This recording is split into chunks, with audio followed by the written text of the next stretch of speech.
The Leafs. The topic that everybody always wants to talk about. And you know what? They're under some fire lately with the past few playoff runs they've been on. I'm fighting for my life.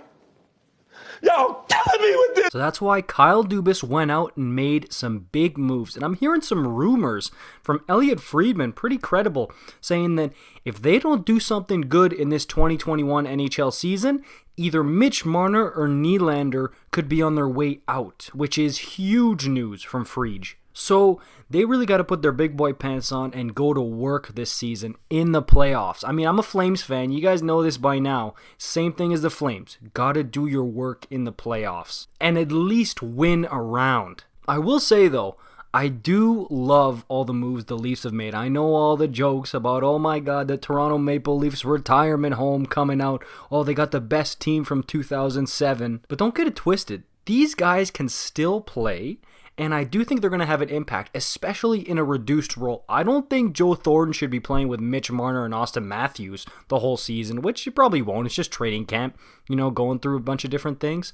But I do think in the long run, these vets like Spezza, Simmonds, Thornton are really going to come in handy. And then in net, you got your rock, Freddie Anderson. I know at times, especially last season, was a bit iffy, but we all know what he's done. Hey, Freddie, he is your rock. You don't want to abandon him, and you know that he's the goalie who can carry you to the promised land. I wouldn't touch that. You're good with Freddie. And then in net, at backup, you've got Jack Campbell, who to me is a really serviceable backup, if not one of the better ones in the league. So you should be set in net. You shouldn't really have too much of a problem there. But now we get to the topic on most Leafs fans' minds, the defense. Because look, Matthews is money in the bank. Marner should be money in the bank. I mean, he's still an incredible talent. Nylander is definitely not. He has one up, one down. We'll see about that one. But he's shown that he can be an elite player when he wants to be. Then you've got John Tavares. His first year with the Leafs was world-beating. It was incredible. Last year, a bit of a down year, but with the numbers he put up, if you're calling that a down year, you know you have a hell of a player there. And I'll get to my X Factor forwards a bit later on, but the defense. Okay, look, I got the inside scoop on TJ Brodie. I watched him every game for, 7-8 years in Calgary. So I'm like the Pierre Maguire of this stuff right now, okay? You ready? Leafs fans, I'm sure you haven't forgotten about Jake Gardiner, right? TJ Brodie is a better version of Jake Gardiner. And the thing about Brodie that's really weird is he won't be super streaky in that he'll play 10 good games, then 10 bad games, then disappear for another 20 and play another good 10. No, it's really weird with him. He'll either be really good for an entire season or at least the better part of a season, and then flame out for the rest of it. Like, he's got his confidence, which every player does. I mean, every player feeds off of confidence from scoring goals, playing well. But when he doesn't have it, he really doesn't have it for a good long stretch of time. And in Calgary, it would vary from season to season. And yes, you can look at the numbers and the analytics, but look, I've seen TJ Brodie be the worst defenseman on the team, and I've seen TJ Brodie be the best defenseman on the team. So it really depends which Brodie you're going to get here in Toronto. I think he's going to be motivated. I believe he's from Ontario. It's like his hometown team. He loves it over there. I think you're going to get a passionate, refreshed TJ Brodie, and it's looking like he's going to play with Morgan Rielly, and he already compared him to like Mark Giordano.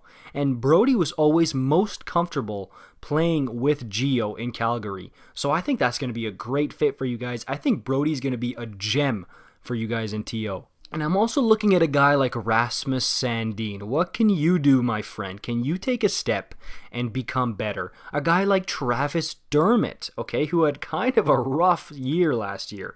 I mean, can these guys improve and take a step forward? Because if they can, dude, the Leafs defense is set. Because you've got Morgan Rielly. He's your number one guy, your pillar on D. But who else can step up to fill out that D-core? You're also getting a guy like Jake Muzzin back is absolutely huge for them. And as far as a guy like Justin Hall is concerned, I haven't watched enough of him, Leafs fans. I haven't really paid too much attention to him. You guys got to let me know. Is Justin Hall like a scrub? Or is he actually just a good, serviceable defenseman? Kind of like Michael Stone in Calgary, or maybe like Ethan Bear in Edmonton, or is that going too far? Is he somewhere in the middle between those two guys? You guys got gotta let me know. And then a guy like Zach Bogosian just came off a Stanley Cup in Tampa. I think that's a good add. Of course, he's gonna be in the latter two pairings, maybe the third pairing the whole year probably. But a decent shutdown guy, reminds me of Ron Hainsey, but probably even a bit better. So that's a good add as well. And then up front, two guys that I'm keeping my eye on. It's Nick Robertson and it's Jimmy Vesey. Jimmy Vesey seeming like a lock. He's going to make the team. Nick Robertson, there's rumblings with the new addition that he might be thrown on the taxi squad or something.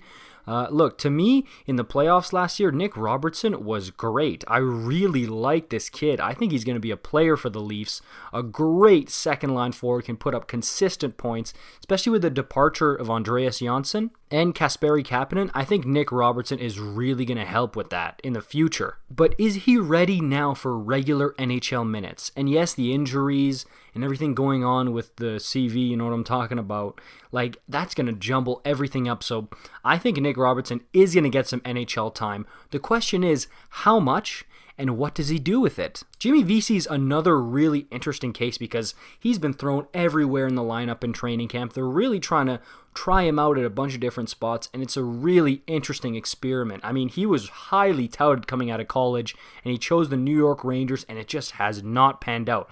But clearly, the coaches and the management are seeing something in him that is really making them want to try him out and give him a chance to become a better player than he was, especially in Buffalo. Ooh, he was rough over there.